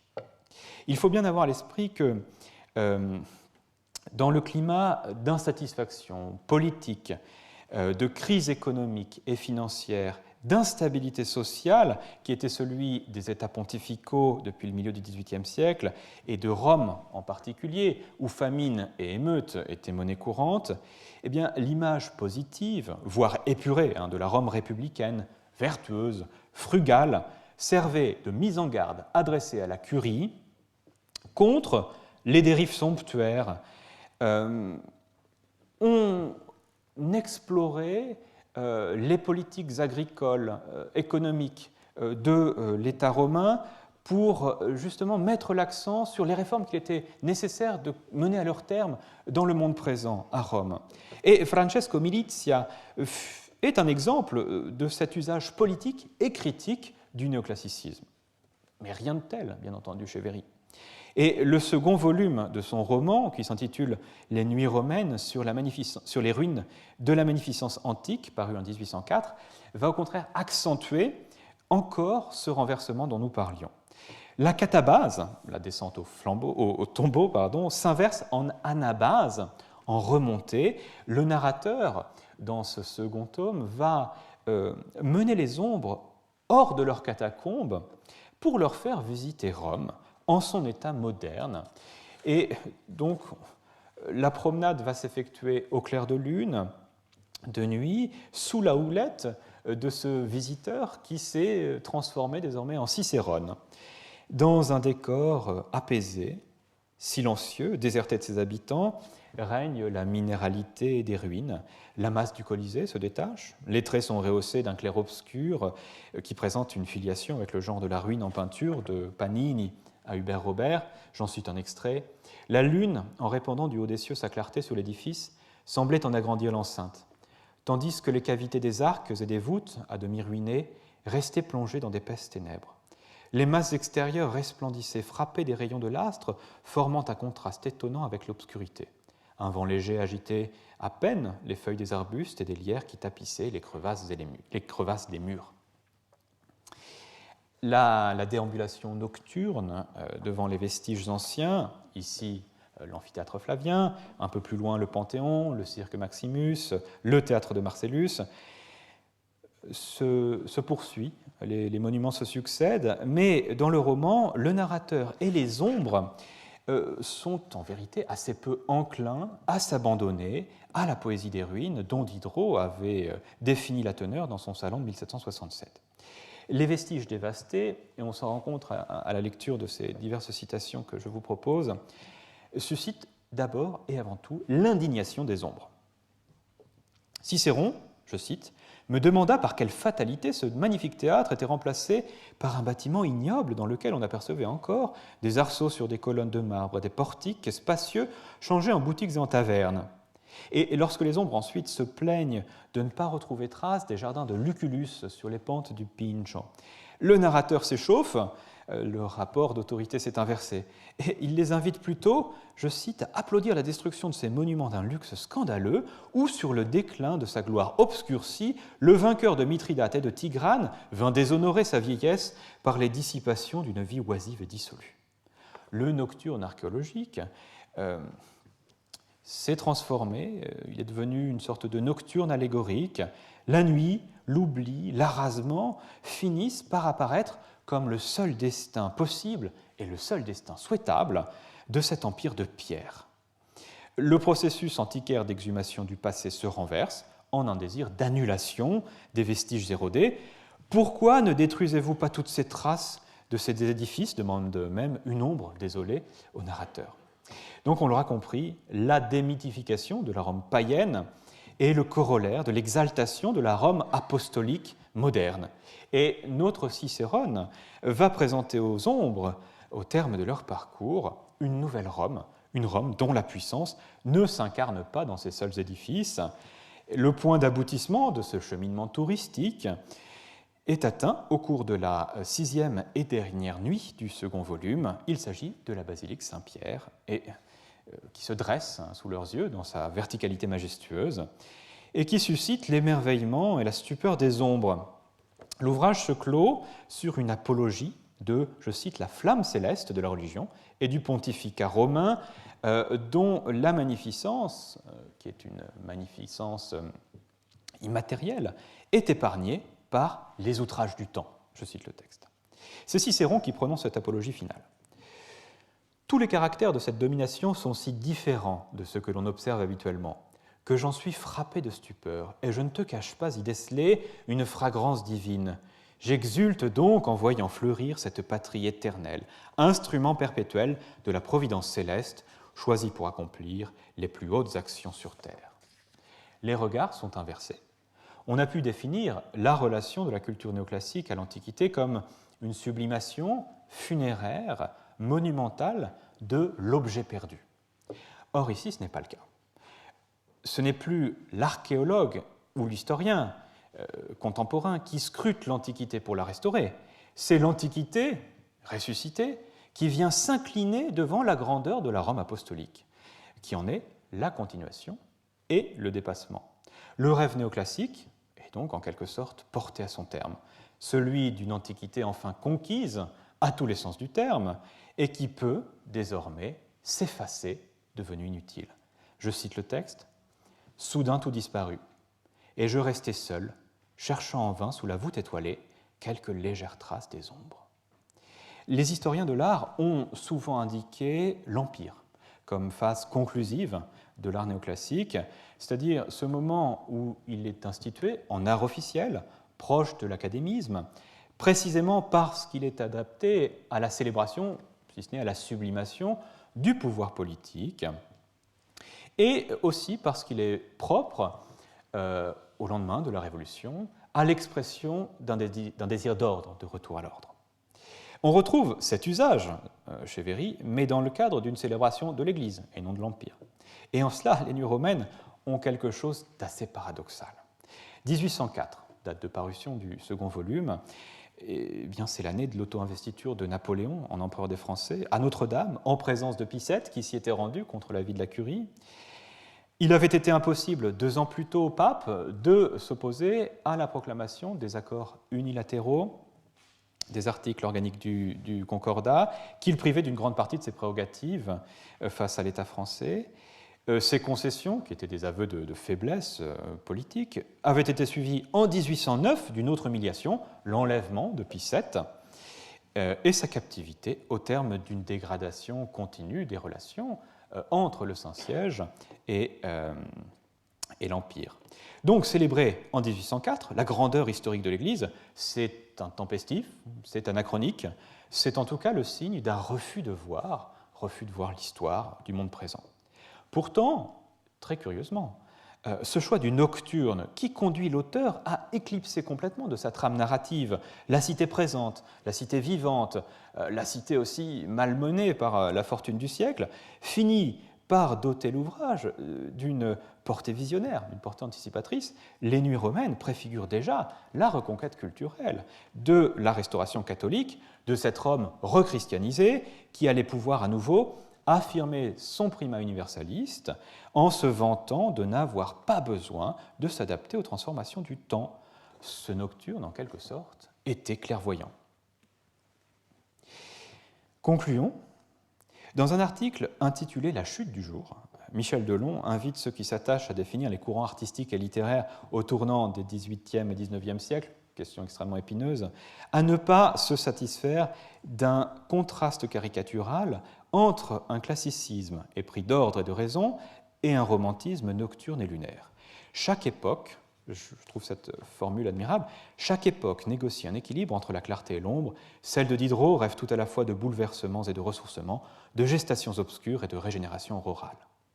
Les romans de Véry et leur inscription culturelle ont le mérite de rappeler la dimension syncrétique du néoclassicisme italien du XVIIIe siècle finissant et du néoclassicisme européen qui, tout en prenant appui sur la théorie néoplatonicienne du beau, a su se réapproprier l'ombre, a su jouer aussi avec ses propriétés expressives, un néoclassicisme qui a su donc accueillir la fécondité poétique du nocturne en assimilant, comme Delille par exemple, les apports du sublime burkean qui se retrouvent transformés d'expérience du vide et de la déperdition qu'il était en une expérience de la signification accrue. Et c'est sans doute même le retour à l'ombre qui sauve le néoclassicisme de la léthargie ou de l'insipide, comme le dit Starobinski dans une autre belle formule que j'indiquais à l'écran. L'architecte Étienne-Louis Boullée offre sans doute en France l'exemple le plus spectaculaire de ces ressources de l'ombre dans ses cénotaphes, et c'est sur cet artiste que je finirai mon intervention. Boullée explique dans son essai sur l'art, paru posthume, avoir voulu maîtriser la lumière. C'est une citation. On pourrait même dire qu'il a voulu domestiquer la nuit.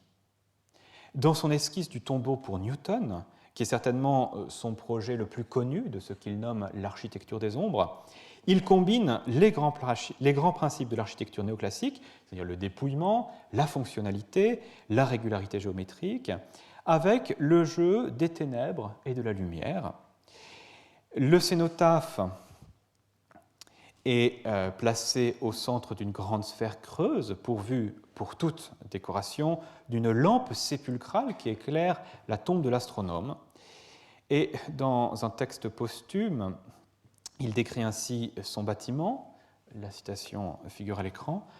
La forme intérieure de ce monument est celle d'une vaste sphère dans laquelle on arrive à son centre de gravité par une ouverture pratiquée dans le socle sur lequel est placé le tombeau. Isolé de toutes parts, ses regards, le regard du spectateur, ne peuvent se porter que sur l'immensité du ciel. La tombe est le seul objet matériel. La lumière de ce monument, qui doit être semblable à celle d'une nuit pure, est produite par les astres et les étoiles qui ornent la voûte du ciel. La disposition de ces astres est conforme à celle de la nature. Ces astres sont figurés et formés par de petites ouvertures percées en entonnoir dans l'extérieur de la voûte et qui, venant aboutir dans l'intérieur, prennent la figure qui leur est propre. Le jour du dehors, pénétrant à travers ces ouvertures dans ce sombre intérieur, dessine tous les objets exprimés dans la voûte par la lumière la plus vive et la plus étincelante. Le jour extérieur, converti en nuit étoilée, le fini, devenu réceptacle de l'infini, la sphère close, abritant l'illusion de l'immensité. C'est un lieu vertigineux, un lieu oxymorique, qui accueille dans ses lignes parfaites, dans sa régularité parfaite, les mystères du cosmos. Représentant d'une architecture connue pour être rationnelle, en quête de formes toujours plus pures, toujours plus primaires, Boullée intègre l'ombre comme composante d'un langage qui est un langage pathétique. On en revient à Diderot, qui lançait déjà au poète dans son salon de 1767 « La clarté est bonne pour convaincre, elle ne vaut rien pour émouvoir, soyez ténébreux ». Et à mon sens, ces rapprochements permettent de saisir la nature de l'expérimentation littéraire de Véry, qui assez tôt abandonne la langue convaincante et stimulatrice du café pour s'essayer à un langage romanesque pathétique, précisément, fondé sur les ressources poétiques de la nuit et de l'ombre. Et c'est sans doute aussi aujourd'hui ce goût pour l'ombre du romancier qui sauve sa production de l'oubli. C'est en tout cas ce qui m'a conduit à les exhumer ici comme des vestiges romains à l'occasion de ce petit exercice d'archéologie littéraire.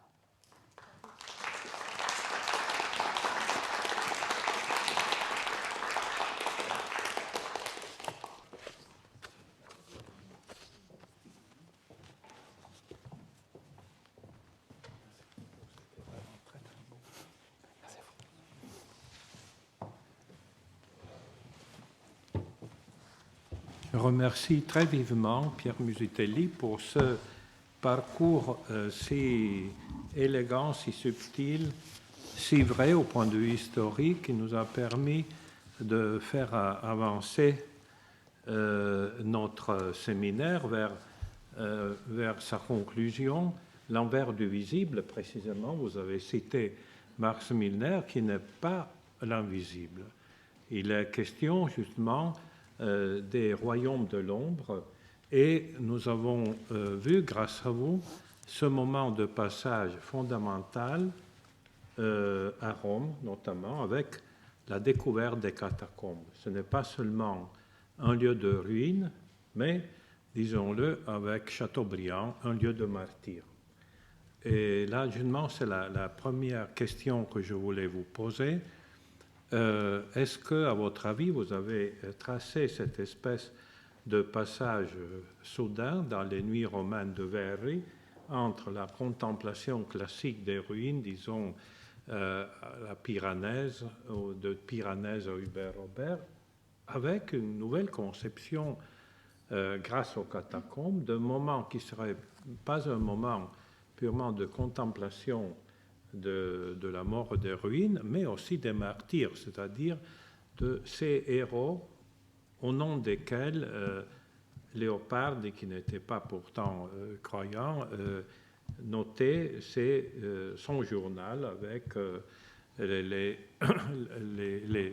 noms des martyrs célébrés dans la journée. Alors, je voudrais d'abord vous poser cette question. Est-ce que, à votre avis, il y a une liaison entre ce moment romain et puis tout ce qui se fait parallèlement en France avec Chateaubriand? Alors, oui, c'est une belle question. Y a-t-il en réalité un renversement? Peut-être l'élément le plus décevant quand on lit les Nuits romaines, c'est de ne pas y trouver dans le premier volume de temps de la contemplation des ruines. Il y a assez peu de descriptions, alors il y en a un peu plus dans le second tome, peu de descriptions d'extérieur. On s'attendrait justement à ce que nous soit présenté avec un peu plus un esprit un peu plus hédoniste, les spectacles qui s'offrent à la vue des ombres au moment où elles ressurgissent de leur tombeau. En réalité, il y en a assez peu. Le texte que j'ai cité de la description du Colisée, quasi l'un des seuls, où vraiment on sent l'influence sur l'écriture du nocturne pictural. Le reste, ce sont essentiellement des entretiens, des discussions qui prennent une place extraordinaire, extraordinairement longue aussi, car Les Nuits romaines sont un roman un peu long, hein, en 3 volumes même. Donc, l'aspect contemplatif, la prise en compte de la ruine est relatif. Les considérations morales l'emportent très rapidement, comme d'ailleurs, et c'est le lien de relation avec son œuvre de jeunesse qui est assez étonnant, comme dans son histoire Saggio sulla storia d'Italia et son essai sur le bonheur des Romains dans le café, qui renversait le mythe de la grandeur de Rome pour en souligner la barbarie, les vices, etc. Quant à la revalorisation du passé chrétien de la capitale, il faudrait que je me replonge plus précisément dans le texte, ce n'est pas, dans les 2 premiers volumes en tout cas, ce n'est pas une thématique qui est exploitée avec la richesse que l'on aurait pu attendre de sa part, alors même que ça allait devenir l'une des thématiques les plus prégnantes en France, notamment, et puis Chateaubriand, Volney également. Voilà, je vous remercie beaucoup. C'est, comment dirais-je, quelqu'un qui annonce sans parfaire, n'est-ce pas? Et c'est aussi la fascination de cet auteur dont on voit tout le potentiel qui reste un peu comme ça à l'horizon. Mais en même temps, vous avez aussi touché un autre aspect qui m'est très cher et qui remet au centre de nos réflexions, avant d'arriver à Max Milner, mais au centre de nos réflexions, Jean Starobinski. Et là, vous avez cité précisément ce texte merveilleux qui vient en effet de 1789, Les emblèmes de la raison. L'on devine ce qui peut sauver cet art, un retour de l'ombre. Et en effet, c'est le moment même où Jean Starobinski, d'un côté, écrit 1789, mais d'autre côté, est en train de parfaire une esquisse qui deviendra un moment 3 fureurs. N'est-ce pas? Nous avons d'un côté les emblèmes de la raison et de l'autre côté 3 fureurs. Je crois qu'il est difficile, là vous avez pris exactement un auteur qui est très important parce qu'on retrouve chez lui ce qui se manifeste ailleurs par des témoignages séparés. Alors que chez Verri, les deux sont à peu près ensemble. D'un côté, ce besoin de néoclassicisme, de lumière, et d'autre côté, la conscience qu'il y a de l'autre, comme Jean Starobinski l'a très bien montré. Je crois qu'en effet, pour comprendre, disons, la partie finale de notre séminaire, il faut partir de là. Il faut partir de cette conscience aiguë du jour et de la nuit qui se fait en effet plus profonde dans les années qui vont entre 1789 justement et 1815. Vous avez du reste évoqué à juste titre les sepolcri de Foscolo, autre grand manifeste de cette pietas. Il faut aussi ajouter ce thème nouveau, pietas. On la retrouve déjà au cœur du XVIIIe siècle chez Métastase, mais c'est la pietas d'un royaume, disons, de modération et de lumière, pour ainsi dire, alors que chez Foscolo la pietas est liée à la mémoire qui surgit des sépulcres, au devoir de mémoire, pour ainsi dire, n'est-ce pas? Et là encore, vous avez donné des passages que j'avais plus à l'esprit, puisque Verri, je l'avoue, a été une lecture qui remontait pour ma génération et ma ville, justement à Settecento Riformatore de Venturi, donc aux 7 grands tomes de sa recherche. Et là, vous l'avez évoqué 2 fois avec des formules semblables. Du reste, cette préface est vraiment extraordinaire. D'un côté, l'âme devenue plus profonde dans l'obscurité de la nuit, et juste, je imagine quelques lignes à côté, tout ce que la vue avait perdu, j'ai pu le retrouver dans l'intellect qui était devenu, dans cette solitude et dans ce silence, encore plus contemplatif. Quanto aveva perduto nella vista, altrettanto acquistai nell'intelletto, divenuto in quella solitudine et in quel silenzio via più contemplativo. Ceci me faisait venir à l'esprit des poètes contemporains qui ont théorisé le fait qu'il faut fermer les yeux pour mieux voir à l'intérieur de soi-même.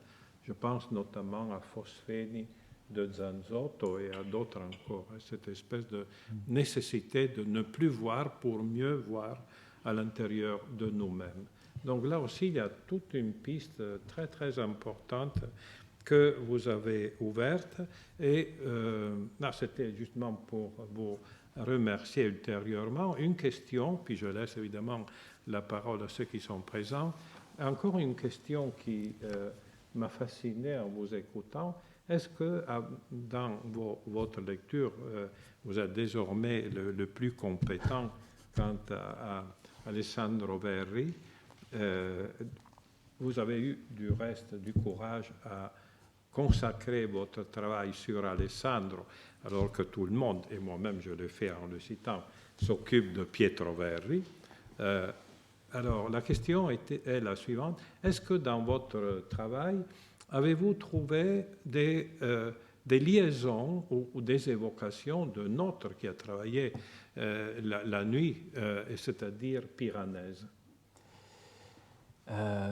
Des références directes à Piranèse, elles se font par le biais de la marquise Boccapaduli, qui avait eu recours à alors je ne sais plus si c'est l'artiste lui-même ou à son atelier, pour faire décorer l'une des salles de son salon à l'égyptienne.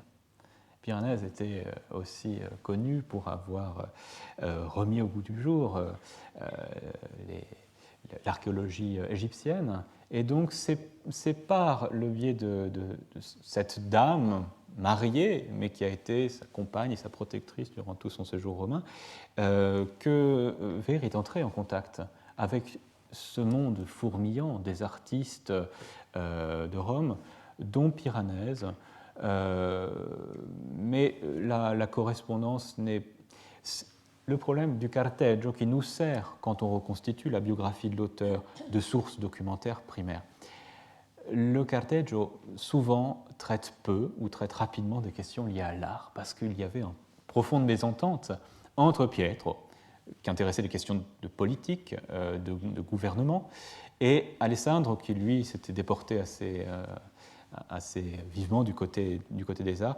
Il y a des débats qui menacent justement de briser l'harmonie épistolaire autour de la figure de Canova, mais pas autour de Piranèse. Donc il y a quelques allusions passagères simplement dans mon souvenir. Et je voulais simplement aussi dire,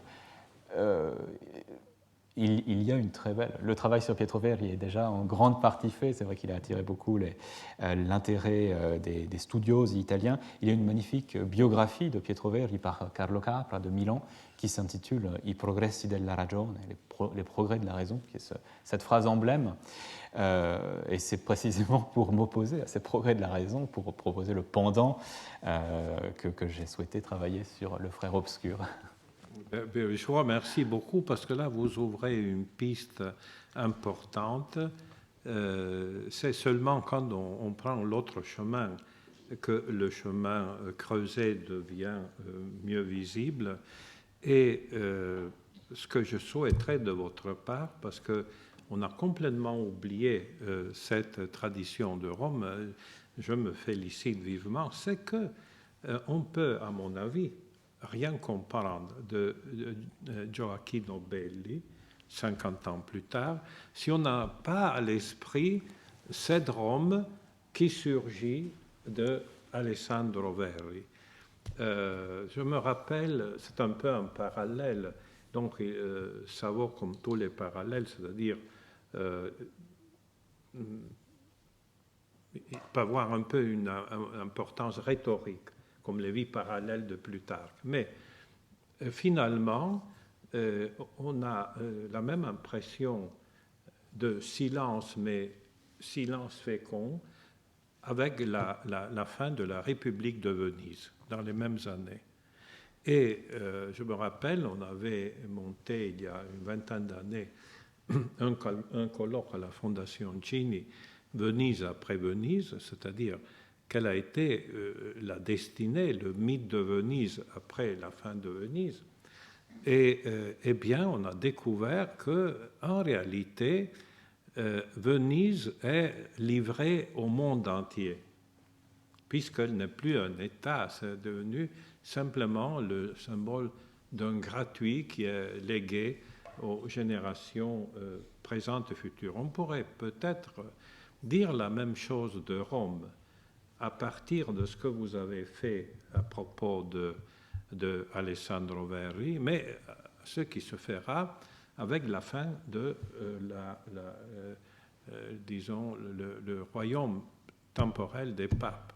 Et nous avons même des documents, deux grands documents qui vont un peu dans votre direction. D'abord, le document de Wagner, dans les années 30 du 19e siècle, dans son Rienzi, qui évoque justement la République de Cola di Rienzo, et il dit, et ça c'est fait pour le présent et pas pour l'époque de Rienzi, que Rome appartienne enfin au monde entier, comme une espèce de vœu, et quand finalement cela se fait, c'est-à-dire avec la fin de la papauté en tant que territoire, et c'est dans quelques lignes seulement, mais très belles, de la Rome de Zola, qui dit « Je me rends finalement à Rome parce qu'elle peut être maintenant connue. » Libérée de son présent, elle livre tout son passé au monde entier. Alors, je crois que voilà, vous avez vous avez ouvert un chemin important qui consiste à revoir quelle est l'histoire de Rome, d'une Rome plus secrète et non pas seulement archéologique, de la fin du XVIIIe jusqu'au cœur du XIXe siècle. Ça, c'est vraiment très important. Et il est vrai que nous avons hérité, fort heureusement, la conscience archéologique de Rome grâce aux Allemands, grâce à l'histoire de Rome, de Mommsen, Gregorius, etc. Mais il y a une autre Rome qui continue à vivre, n'est-ce pas, au XIXe siècle, une Rome peut-être plus modeste, plus secrète, qu'il faut découvrir et qui arrive en effet à ces intérieurs absolument, je dirais, discrets, blancs, presque transparents de Gioacchino Belli, quand il commence à décrire les intérieurs d'une extrême pauvreté du reste. On voit une Rome pauvre et, je dirais, pas seulement sobre, mais très très pauvre. C'est aussi quelqu'un qui fait des croquis des lieux romains. Voilà, donc là, un grand merci encore une fois. Et j'aurai encore d'autres questions, mais je vais ouvrir. Ah oui, je voulais encore vous remercier, parce qu'après j'oublie, d'avoir tiré de l'oubli ce peintre écossais, qui est, pour moi, ça a été une révélation, c'est-à-dire ces 18 aquetantes des aventures de Sappho et la chute de Sappho du rocher est éblouissante. Éblouissante. Exactement. Il y a juste un doigt de Vénus. C'est ça, oui. Extraordinaire. Je trouvais ça. Et il y a toute cette longue tradition. Il faudrait du reste peut-être encore travailler. Bon, Hamilton est bien sûr plus connu. Mais une espèce de retour de Rome en Angleterre après la grande période néoclassique qui migre après aux États-Unis. Encore aujourd'hui, la Maison-Blanche ne pourrait pas se comprendre sans la migration de Pallade en Angleterre et puis aux États-Unis. Mais là, il y a vraiment une nouvelle, je dirais, conscience romaine qui se fait par ces peintres, peut-être un peu moins connus, mais qui sont fondamentaux.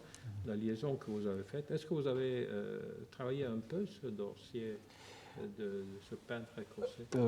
Non, pas spécifiquement. La surprise, c'était de trouver sur Gallica l'ensemble du volume très, très, très joliment numérisé. Mais par le biais de la biographie d'Alessandro, c'est vrai que l'on croise ce qu'on appelait la colonie anglaise de Rome, qui était extrêmement anglaise au sens, il faut comprendre au sens plus large que cela, avec des Écossais et des Irlandais. Mais les Anglo-Saxons, les Britanniques étaient extrêmement nombreux sur place et faisaient partie des touristes les plus fortunés qui pouvaient précisément se permettre de faire chercher les sols et qui jouaient un rôle de mécénat d'antiquité extrêmement important dans la cité pontificale. Sur Tresham, on a très peu d'éléments. J'ai essayé de prospecter un petit peu. On sait simplement qu'il a vécu 14 années à Rome, que sa production n'a pas été estimée. Disons que les critiques sont assez sévères, y compris sur les aquateintes de Sappho, dont je fais une petite sélection, mais qui ont néanmoins un intérêt documentaire assez fort. Mais on a très peu d'éléments, et à chaque fois dans les ouvrages sur tel ou tel peintre, on lit il faudrait mener davantage de recherches. Donc c'est un champ encore. Libérez-le de l'oubli, parce Voilà. qu'il le mérite.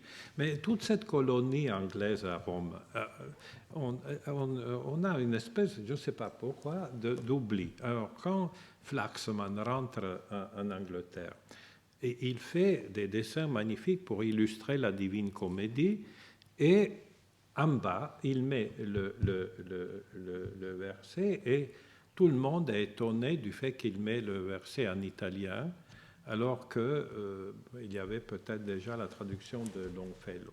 Mais justement parce qu'il y avait une culture, une présence de la tradition romaine qui s'esquisse dans cette période où, par exemple, nous retrouvons également John Keats. Et là, c'est un autre grand élément. En réunissant les arts, on trouve, ce serait presque le sujet d'une grande thèse, cette double présence qui détermine des mythes successifs jusqu'à Cortázar, qui dans son immense volume Imagen de John Keats fait semblant d'accompagner Keats mourir à Rome. Et là aussi, on voit comment ce mythe a été fécond et heureux, je dirais. Mais il faudrait reconstituer cette présence dans un moment théoriquement creux de Rome. Vous l'avez remarqué, c'est le moment de la baisse la plus triste, n'est-ce pas, de l'autonomie de la papauté. Même le pape est pris. Et du reste, déjà, pour revenir au sujet par lequel j'avais commencé, finalement, le pape qui signe la disparition de l'ordre des jésuites est plus ou moins obligé à signer parce que la pression des Bourbons est énorme, Bourbons d'Espagne. Et donc, c'est un moment creux entre, disons, 1780 et 1808, jusqu'à la fin de Napoléon. Et néanmoins, ce moment, vous l'avez montré admirablement, est très fécond pour la vie intellectuelle. C'est toujours comme ça, et quand le pouvoir politique est plus sombre, la vie intellectuelle est meilleure. Donc, partout. Mais là aussi, on a cette semaille, cette effervescence qui se fait jour. Il faut bien dire que vous avez vraiment... Là, c'est un moment important, fondateur. Je crois qu'il faut partir de là pour rouvrir un peu les dossiers, retrouver ces chemins secrets. On a déjà évoqué pas mal de noms, donc il y a tout... Et surtout, ce peintre écossais qui m'a bouleversé, je l'avoue. Bon, alors, pardonnez-moi, donc la parole à la salle. Il y a...